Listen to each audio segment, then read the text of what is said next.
be courageous.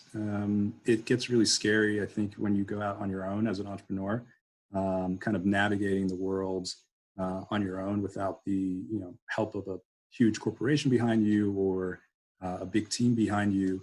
And so what I would say is sometimes you start to question yourself, like, am I doing the right thing? Am I going to be able to sustain this business?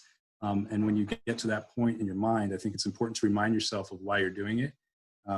You're passionate about why you're passionate about it, and to find a way to inspire yourself to keep going.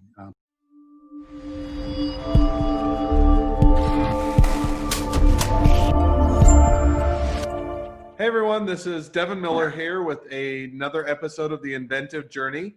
I am your host, Devin Miller. I'm the serial entrepreneur that also founded Miller IP Law, where we help startups and small businesses with their patents and trademarks. Today, we'll talk through another exciting journey and fun journey of a great guest on the show, Champion. I like the name Champion, or at least the nickname. Not sure. Thanks, so Champion is the founder and CEO of Lavalytics. I think you've also been on Forbes 30 Under 30 with social entrepreneurship.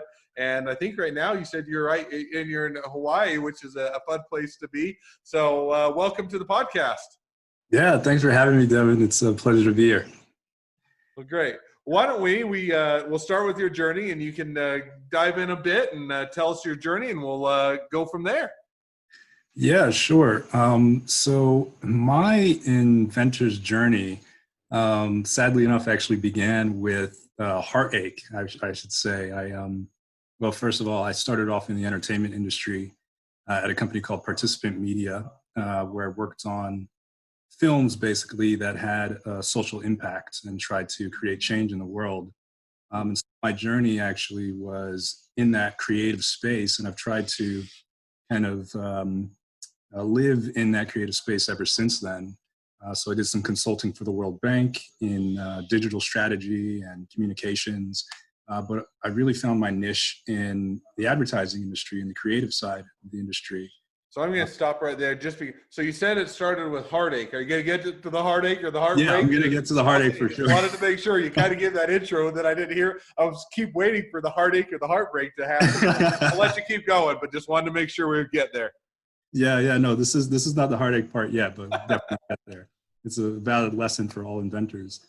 But yeah, so I went into the creative industry. I worked as a digital strategist for some really cool advertising agencies in New York City and Los Angeles, and really all over the place. And then I kind of went off on my own and started developing my own tools and systems and stuff. And that's where the heartache came in. Basically about 3 or 4 years back, I designed a new technology platform, which started off fantastic, started off great.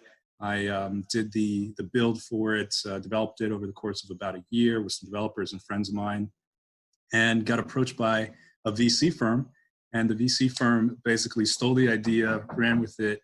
There was no communication about what they were going to use it for and all that stuff. It seems like I've got a guest. Come on in. Hey, how's it going, man? Is Marty? No, he's not. Sorry. No problem. Looks like you got a full house. Yeah, no worries. So yeah, the VC firm basically ran with the idea themselves, and there was nothing I could do about it. Tried litigating and all that stuff. You being a lawyer, you know how that goes.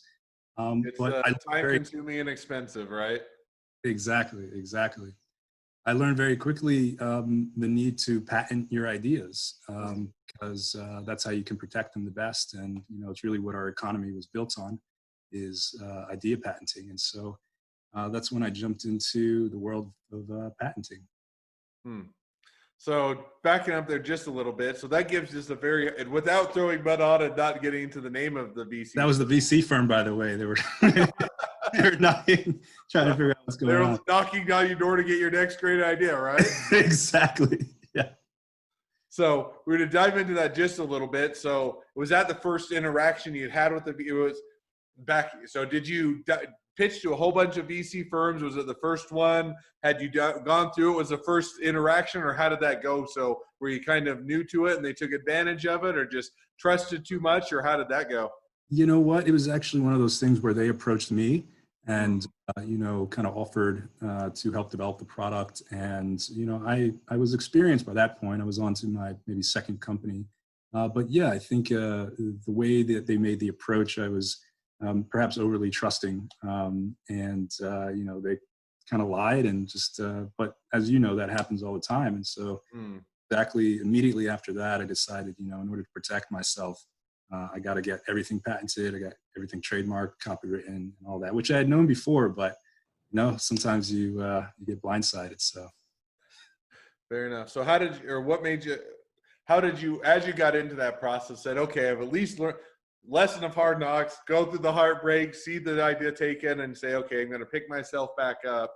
So right. we'll get into the patents, because I hope, obviously I'm a little bit biased to that direction, but before I dive into that, so picking yourself back up and saying, okay, I'm going to have to come up with a new idea, tried the litigation route, tried to go, get it back and didn't work out. How did you pick yourself up, or how did you decide, okay, I'm moving on and this is now what I'm going to do?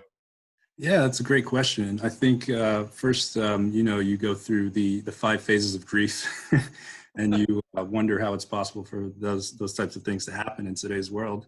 But then you kind of look at the marketplace and you say, well, I can keep going with my product. I'll just do it my way. And so that's what I did. The company is still up and running. The product itself still has its own legs. The space is just a little bit more crowded, but that's the nature of competition.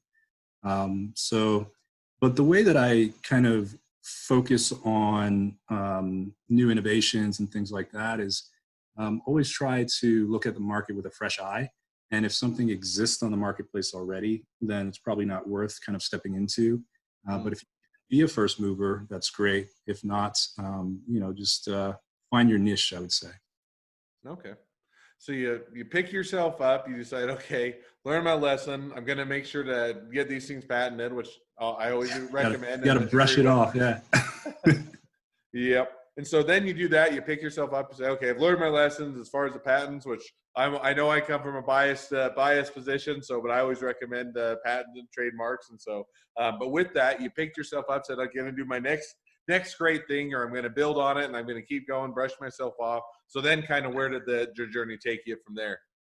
Yeah, it actually took me to some pretty fantastic places, perhaps even better places than when I started prior. What I learned to do was kind of break my thoughts or ideas into 3 different categories, essentially. Basically, future technology, things that don't exist today that would be awesome to have in the marketplace, that you don't see anywhere, that are kind of very easily patented because they're quite clearly your idea because they just don't exist yet. And then the second category, or the second tier for me, is design, human-centered designed approaches where you're inspired by a product or something that's been on the market for a long time, but you want to design it in a better way. And so I go after a design patent where I think I can maybe do a design that's creatively approached or has a different approach than what's on the market.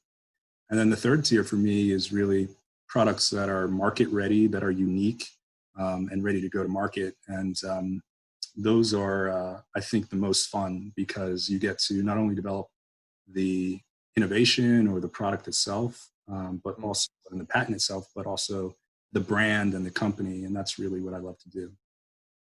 Okay. So does that lead us to Lavelytics? Is that where kind of after you did all of that, then you went to Lavelytics? Is that the next step? That's correct. Yeah. So Lavelytics started doing software architecture, basically with focus on, there was this experience that I had in the industry where there were a ton of tools on the market, but none of them really were user-friendly and none of them really had longevity. And so I looked at the marketplace for market intelligence and analytics, and I said to myself, I think I can probably build a better product. So that's what I set out to do. And so Lavelytics is a creative technology studio. We take the studio approach where we don't just do one product or 2 products. We look at what's missing from the marketplace And then we try to use creative technology to build things around that empty space, so to speak. It's combining multiple different technologies, multiple different coding languages, design approaches to formulate a robust product. And so I've been working with Lavalytics for the past few years now. And one of the inventions that came out of that is what I call the Diamond Etl, which is essentially a completely new way to do data transformation and big data analytics, which is, I think, incredibly helpful because over 75% of big data projects currently fail, mostly at the enterprise level because of how the software is designed. And so being able to approach that problem and tackle it from a design perspective and then patent on top of it was super cool.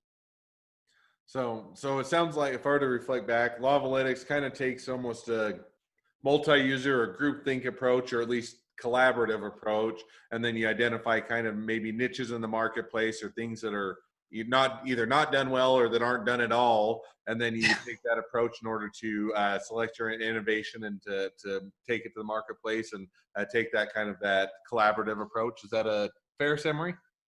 Yeah, I think collaboration is a good word. What I like to call it is open innovation. It's about bringing disparate ideas together. It could be an idea from a completely adjacent market that you're bringing into another market and then developing a new product around that. It could be something that's completely disruptive to the industry itself and will kind of challenge the incumbents to do their business completely different. Something that I'm working on right now that I'm super excited about, actually, we just launched yesterday, is it's called Cannoli rolling papers. And it's basically the 3M of rolling papers.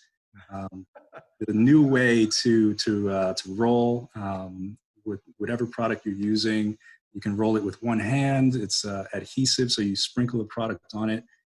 Basically, that developed out of the idea. I was watching my friend roll one day, and he was just doing horribly.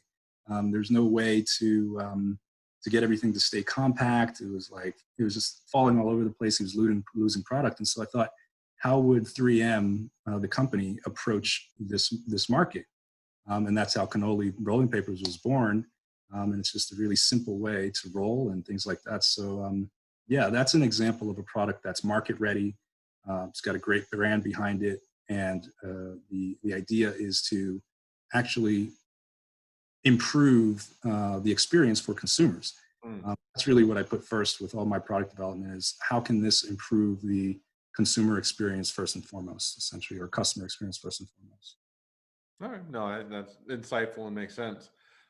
So I'm going to slightly change topics, but not too much. So I did have a kind of a tangential question that I thought I would ask, and there's a good spot for it.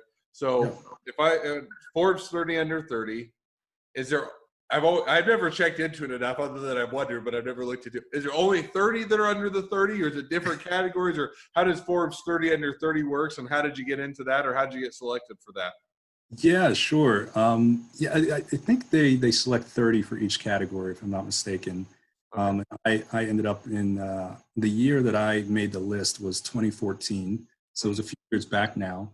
But it was a new category at the time, social entrepreneurship. The focus is completely different from the rest of the categories. It's really a focus on social impact, social change, and how can you make the world a better place through business and innovation. So I was super honored to be on that list. The way that I made the list was I was nominated by two people who were judges, and then my mentor, Jeff Skoll, one of the founders of eBay and now the founder of Participant Media, actually nominated me because we worked together, and he was really proud of the work that I was doing in the social impact space in terms of improving the lives of young people of color and helping them in the policymaking space. And so he recommended me for the list, and I got voted in. So I made it, and it was great. It's one of the most incredible experiences, actually. You go to these conferences, you've got, maybe 500 people who have made the list that year for different categories: music, entertainment, social impact, whatever it is.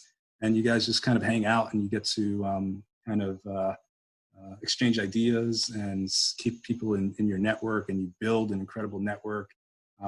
After you make the list and after you attend one of those conferences, your production and your speed of work goes tenfold. Basically, things just start moving, and you're making deals left and right. You're communicating with people about different products left and right, and it's all about deal flow. It's all about how can we build something incredible. And so I really appreciate it for that reason. I got to see Peter Thiel talk a little bit about his book, 0 to 1, which is something that I think is fantastic. His approach to how to start a company, how to launch a product is incredibly helpful, I think, for all entrepreneurs. And after I read it, after the conference, I went to Peru for a vacation. I was reading his book, and I just had all these ideas for new companies that I wanted to do, new products I wanted to do. So it's an incredibly inspiring process, and I highly recommend it for everybody. All right. Well, I'm already over 30, so I can't. I already disqualify myself, but maybe I'll get the 40 under 40 or something of that. Yeah, you can still make it under 40, 50, and 60. I think they make a new list every year, so it's actually quite fun to keep up with them. Never too late. So going back from that one, so now I'll drag it back. I dragged you off topic, and I'll drag you back on topic. So you started Lavalidics, I think, around 2016. That's going for, I guess, now about 3.5 years or so. So how has that gone as far as you started that? That's kind of been your main focus and your passion. I know you've done a few other things with guest lecturing and whatnot, but if you're to go to Lavalidics, how has that journey been? Has it been all straight uphill and been perfect? Has it been bumpy, up and downs?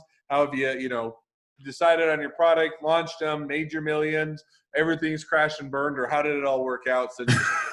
Well, I think, as you know, as an entrepreneur, it's never a straightforward road, no matter how hard you try, no matter how many times you've successfully launched a company or a product. It gets harder and harder, I think, as you go, especially because your expectations of yourself get higher and higher. But with Lavalidics, I'm happy to say it's been pretty smooth going, I would say, for the most part, because of our structure as a creative design, creative technology studio. We get to focus on a number of products, and at the same time, consulting for various companies. So it's a product development studio and a consulting studio all in one. So when I get tired of working on a product that I'm developing, I get to jump over to my clients and help them with their businesses, help them improve their markets. For instance, right now, I'm doing some consulting in Hawaii for the hemp industry and a bunch of hemp growers out here. And it's just such a cool market right now. There's so much potential for growth in the market, in the industry. From a product standpoint, the products are designed with customers in mind, with improving their health, improving their fitness. And so everything is in alignment with what I set out to do with my own products. And so that's been a lot of fun. And I can tell you that that industry is only going uphill from here as more and more states pass new legislation, legalizing and improving the regulations for growers and stuff. So that's super cool. I get to put my farmer's hat on a little bit, as you can see. It's almost as good as the Miller IP Law baseball cap. Almost, but not quite. Almost as good. Not quite there. Yes, for sure. But I set a pretty high bar, so I don't know that anybody gets over that bar. All right. Exactly. So if we're to take the next 6 months to a year for you, kind of what's in store for Lavalidics and for Champion yourself, and kind of where do you see the trajectory and where are you going to build things to, and what are the goals? Yeah, that's a great question. Well, I'm really excited. I'm in the process of actually looking at perhaps building a partnership with a really great design firm that I respect really highly in the industry, IDEO. We're having conversations about perhaps partnering around different products that I'm developing. They're looking to step into the cannabis industry. And so the timing couldn't be perfect. I actually just jumped off a conversation with them, and we're like, all right, we're going to talk about this product on Friday. So I'm really excited about that. I've got a new product rollout that is ready to go. It's called Quench, and it's the world's first liquid releasing mouth guard that's 3D printed for the sports industry, for the cannabis industry, and for the health and wellness industry. So, wait. Okay, you jumped it. Why do I need a mouth guard for cannabis? Is it a dangerous, dangerous to consume, or what's the mouth guard for? Is related to cannabis? that's a great question. I'm so glad you asked. A lot of people want to. And I don't know much about cannabis, so I'm putting that on the front end. It's an industry I don't know nearly enough about. So, well, now you've been blessed into the cannabis industry now. So, right. Yeah, it should be fun. A lot of people are concerned about microdosing and getting the right dosage right now. And in my experience, the best way to do that is with this mouth guard. It gives you the opportunity to dose throughout the day, to do your doses in the right amounts specific to your body size, your weight size, your activity routines, and different things like that. It gives you the opportunity from a sports angle to do in-game hydration. So you can hydrate while you're in the game. There's no need for a water bottle or anything like that. Instead of taking a break, you can just bite down on the mouth guard and you get a release of hydration, of liquid, which is really cool. It's got flavors. It's got the ability to hold food and beverages, and obviously cannabis products, which is super exciting. I think. So I'm still going to ask. So I get the sports angle, makes complete sense. Cannabis. So do you walk around with the mouth guard throughout the day and just get a little spurt of cannabis, or do you do you envision a whole bunch of people walking around with mouth guards just to do that, or how is that going to work? I get the sports industry, and I think that one's cool. But I'm pressing you on the cannabis because that one still is. I just try to envision if you have a whole bunch of people that are using cannabis that are walking around with mouth guards. Yeah, well, I think right now the tincture market is probably one of the fastest growing segments within the cannabis space.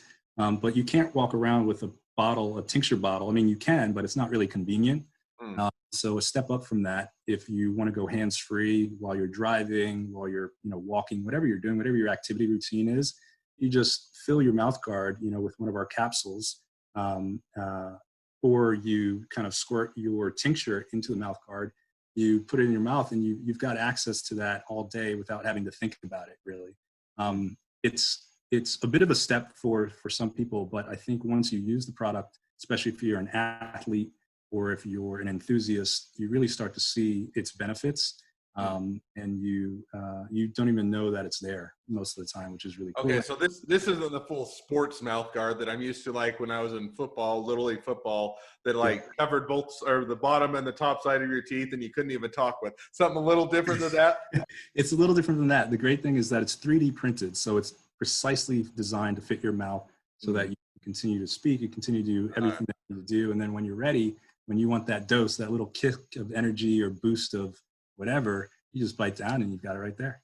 All right, so that was my disconnect. So that makes more sense. I was thinking of the mouth guard, like the Little League, where it covers your whole mouth and you can't even talk and you have to take it out to talk. I was thinking, okay, that's probably not quite as practical. So makes a little more sense, and that alleviates my concerns that this is dead on arrival. So otherwise, well, the great thing is for me, there's a great social impact play behind it as well. We're talking about partnering with the World Health Organization and UNICEF to provide these mouth guards filled with protein to refugees around the world who are not getting their nutrition on a regular basis. So through this mouth guard, once you fill it, they're pre-filled. If we can deliver them on the ground at refugee camps, they can then have this way to access food and nutrition 24/7 without having to go through the standard processes. So there's a potential to have a huge global impact on hunger and starvation as well. All right. And for all those that love coffee and just want that extra little kick, you can just put in caffeine in there. Exactly right. I don't drink coffee, so I don't know much about it, but I hear that it gives you a good pick-me-up. So, all right. So I think those are some fun areas you're going. So we're kind of reaching towards the end of the podcast, and always get towards the end, and there's much more to talk about than time to talk about it. So we'll have to hit up some of the other topics on another day. But with that, I always ask 2 questions at the end of the podcast. So I'll go ahead and blast those to you now. So the first one is, what was the worst business decision you ever made? Oh, gosh, that's a good one. I would have to say I made a decision to attend an incubator a few years ago. and it didn't go well. And I think that was probably the worst business decision I ever made. Had I just kept working on the product on my own for another month or two, I would have gotten to market a lot faster had I not gone to the incubator. All right. I'm gonna press you on. So you said it didn't go well. That's a nice glossing over it. But for all those that are in an incubators or want to go to incubators or thinking about them, because there are some, and I think there's some good ones and some bad ones. But what was the thing that didn't go well, or why wouldn't you use an incubator? What would you tell people to watch out for? Honestly, and this is not to, there are some really great accelerators and incubators out there. So this is kind of a general statement, but I think for the most part, and this is true of VC firms, accelerators, incubators, they really have become an apparatus for that side of the market to make money rather than to focus on the entrepreneurship and to focus on the startup founders themselves, which is, I think, quite unfortunate. So in my experience, their focus was just in the wrong place, and they ended up slowing me down more than helping, basically. That's not always the case. I mean, I've had a lot of friends who have gone through accelerators and, they speak really highly of them, but it's not for everybody.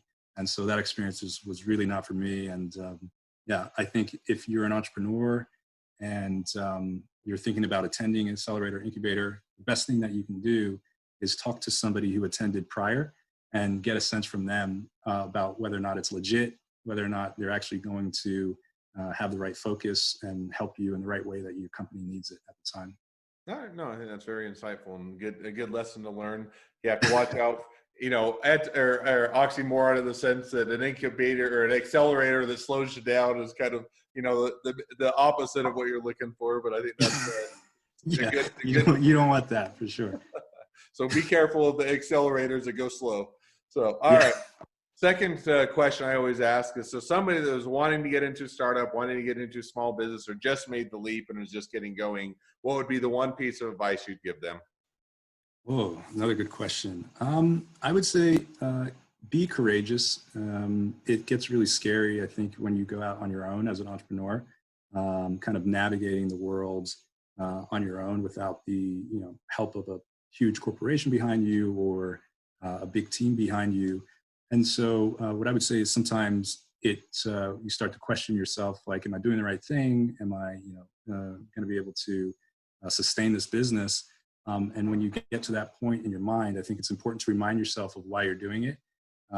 You're passionate about why you're passionate about it, and to find a way to inspire yourself to keep going. Because no matter what, as an entrepreneur, and this is even more so as a social entrepreneur, where you're trying to change societal constructs and things, you have to never give up. Really never give up on your dream, on what you're building, and just keep going. And even if you have to put your project aside for a few years or for a month or two, don't give up on it, because you set out to do it for a reason, and you should keep going with it at all times and just find a way to stay inspired. Listening to good music is usually a really good way to help. All right. Listen to good music. No, that's not the only piece of advice. No, I think that's good advice. So make sure to be tenacious, to keep after it, to have faith in yourself, and to realize that it can be a journey and that it's going to take some time and some hard work and effort. So, okay. So for those of you, as we reach the end of the podcast, want to give a chance for you to plug how to people to get connected with you, whether they want to get engaged with Lavalytics or the mouth guard or the Cannoli paper. I was trying to remember the right word for it, or whichever one. What's the best way to reach out with you, get involved, anything, connect up with you? Sure. Yeah. Well, the Cannoli's rolling papers website will be up and running in a few days. But if people want to connect with me, they can connect with me on LinkedIn. Is the fastest way to do that. I've got all my contact information up on there, and I highly recommend. I love when people reach out for any reason. That's what it's all about. I give them my email and we communicate and do all sorts of stuff. Secondly, I would say I'm on Gumroad. All of my products I'm adding to Gumroad, basically, which is kind of like a checkout page where if you want to purchase a product, invest in a product, get consulting services, whatever it is that you want, you can download some of my writing. It's all on my Gumroad page under my name, Champion Muthe. And I have a project on Indiegogo right now, which you can find under my name. And other than that, I would say LinkedIn is probably the best way. All right. Well, then we'll direct everybody to LinkedIn to be able to keep an eye on you or support your products or otherwise get involved. So thank you for coming on the podcast. It's been fun to have you on. And it's always a pleasure to hear your journey. So it's been an interesting one for sure. For everybody else, it's or if you want to be a guest on the Inventive Journey, feel free to apply to be on the podcast at inventivejourney.com. I'd love to hear everybody's journeys. And for those of you that are looking for help with patents or trademarks or have any questions, certainly feel free to reach out to us at Miller IP Law, and we'll make sure to get you taken care of. Thanks again for coming on, Champion. It's been a fun time, and appreciate you coming on and sharing your journey. And of course, thanks for having me. How it continues to go for you. Awesome. Thank you so much, Devin. It's a pleasure. Thanks for having me, and have a great day. All right. Thank you.